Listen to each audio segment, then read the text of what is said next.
Okay, so now that we've got the skin texture on here using noise, so that way the surface isn't perfectly smooth, it's a little more like skin, I want to up the resolution of everything in order to put the textures on the face using a photograph. So right now the screen's not that big, and we also want to make sure in our preferences our memory's set properly. So make sure that you compact your memory. Usually take it all the way up.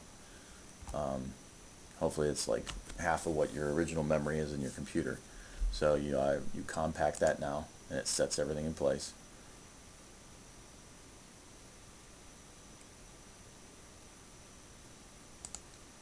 Did it work? Okay, hold on. Okay, so that time it worked. Alright, so now the canvas here is not the right size, and I would like it to be bigger. So I'm going to go to Document up here. I'm going to come down here, and I'm going to double this. Actually, I'm going to go ahead and take it up to 1,000, and then double it. I'll go to 1024 is fine, and then I'm going to double this. Let me just check it real quick. Okay. Alright, so I'm going to hit anti-alias in half. Still was a little incorrect. I want it bigger than that, so I'm going to go back to Document, and I'm going to double that again. And then I'm going to anti-alias half of it. Alright, and what that'll do, that will clean up the screen. Made it a lot huger, so when I pull out my guy, what it does is it actually, now I went and I edited, you have to put it in edit mode to be able to move it and stuff. The anti-aliasing keeps this area clean and makes your sculpture, shows that the resolution's on pretty high.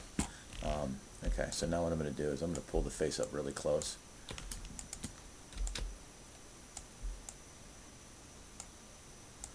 Okay, so it's chugging a little bit, and the reason it's doing that is because we got the memory up really high for this.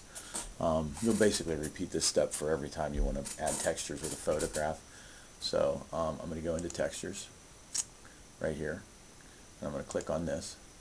It's going to ask me, give me this window, not ask me, and then we'll go down to Import, and then we're going to go into Greg head file. Okay, so this is the wrong file, so we're going to go find it somewhere else. Okay, so this is a corrected version. It's cleaned up and the color is correct. So I'm going to open this up.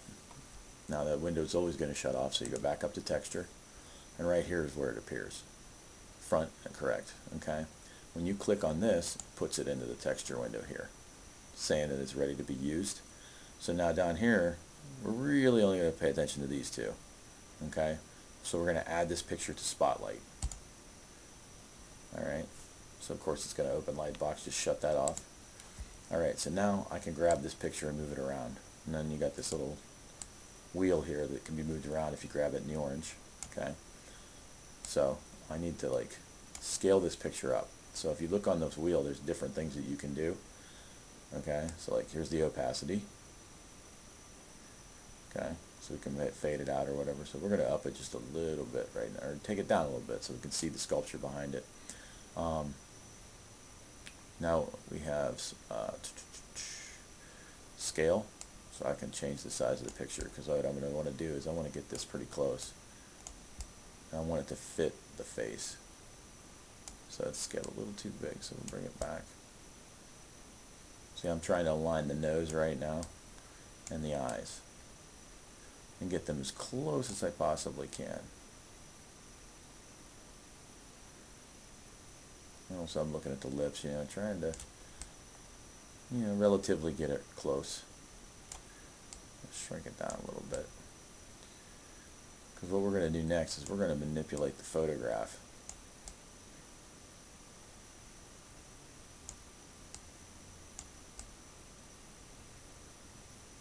Okay, so look at the lips there and the nose. It's all pretty good. Okay, so the eyes are really close. Okay. So I'm sort of happy with the way that looks, I think. Let me just take a quick, let's go ahead and change the opacity here and see how close it is to the back. The lips are sort of lined up, chin sort of lined up, eyes are almost right. Okay. So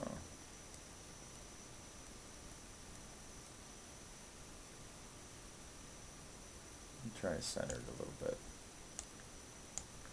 Yeah, make it a little bit bigger. Okay. Alright, so now with that done, alright, so we change that, the opacity there, which I always can never find it. Okay. So we're looking at the different things on the face. The ears are too high, that kind of thing. So the sculpture is a little bit different, but we're going to try to make it just look like it. Alright, so what I'm going to use now, is I'm going to up this just a little bit so I can just see the sculpture. Over here is nudge. It's a great tool. You click on that and it turns it on. Okay? So now you're going to get your cursor here. This only has one ring on it. It doesn't have a focal shift anymore.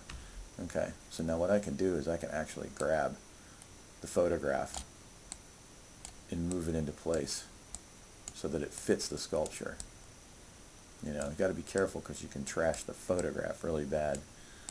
So, you know, so we're just going to grab big chunks and move it pretty quick. Okay, get this out of the way. So I'm going to pull this into the chin a little bit better. Now you can up the size.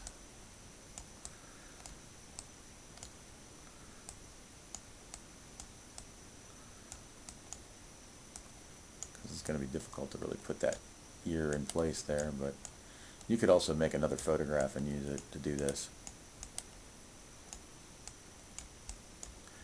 See, that's like distorting the crap out of the face, but we're not too concerned about that because we're not really using this whole photograph on the face. We're just using the textures is what we want right now.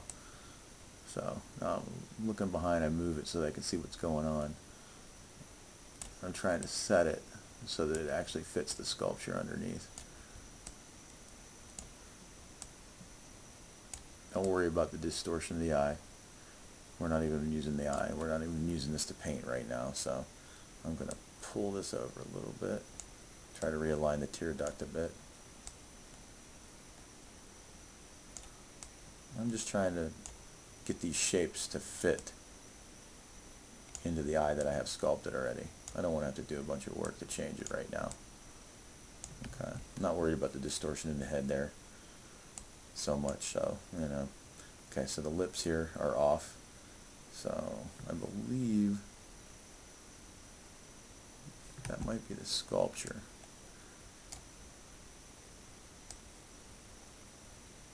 So the sculpture's lips are high. So what I'm going to do now is I'm actually going to go ahead and move those really quick. So I hit Control Z or Shift Z and it shuts off the spotlight setup. Okay. So now what I want to do is I'm going to move these. So I need the Move tool. I click on the brush palette and hit M, and it shows up down here under V. So now I'm just going to move this down a little bit. And oops, the lips are a little bit out. Okay, so now I'm going to hit Shift Z and turn that back on real quick. Let me go ahead and fade that a little bit more. Oh, don't do that. Botch up the whole thing, right?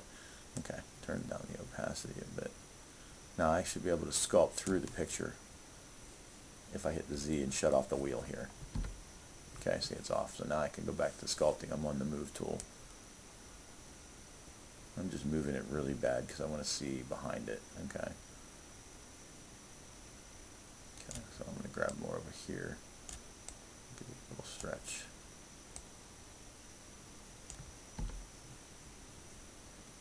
Actually, I'm going to shut it off just for a second.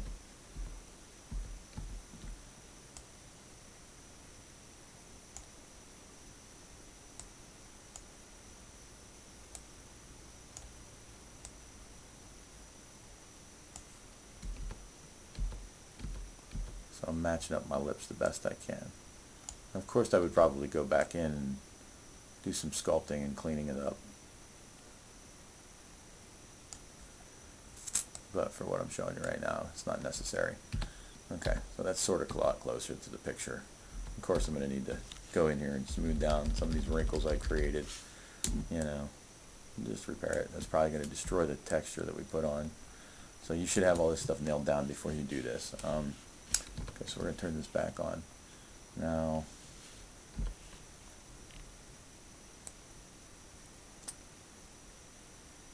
I'm going to go ahead and nudge the nose as well. Try to get it to fit a little bit better.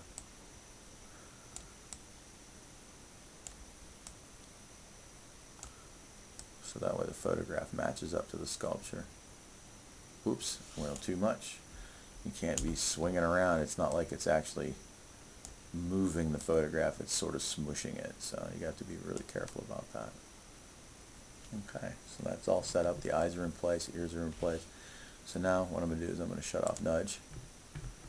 And I'm going to go over here to Spotlight Preview. Okay, so see the little ring right there that keeps showing up? I'm going to make it about that big.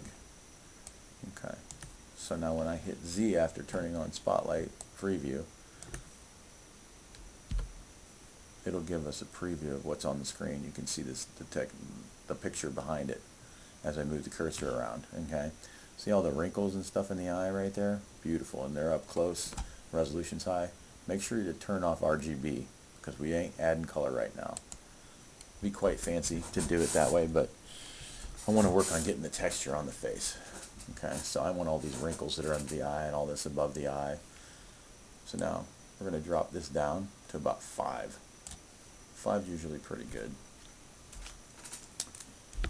And then you come in here and you just slowly, real easily, whoops, make sure before you do that to have it on standard. I had it on move, and the move brush will screw everything up. So you want to be able to be painting. So now I've got it on standard, drop the intensity to 5. And as I paint, what it'll do is it starts to take the texture from the photograph and not the color.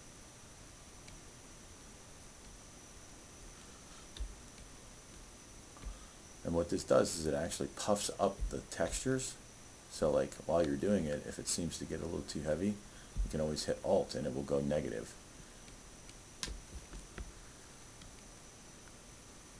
But I really want these textures to start showing up. Trying to capture the wrinkles and things like that.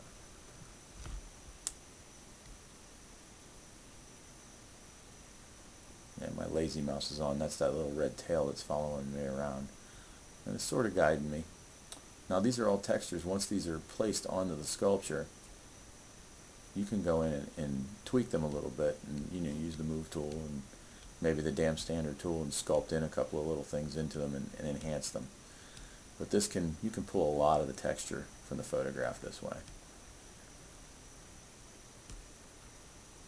I really don't want my eyelashes or eyebrows, but just got to be careful what you pick and choose. You can actually make textures to do this with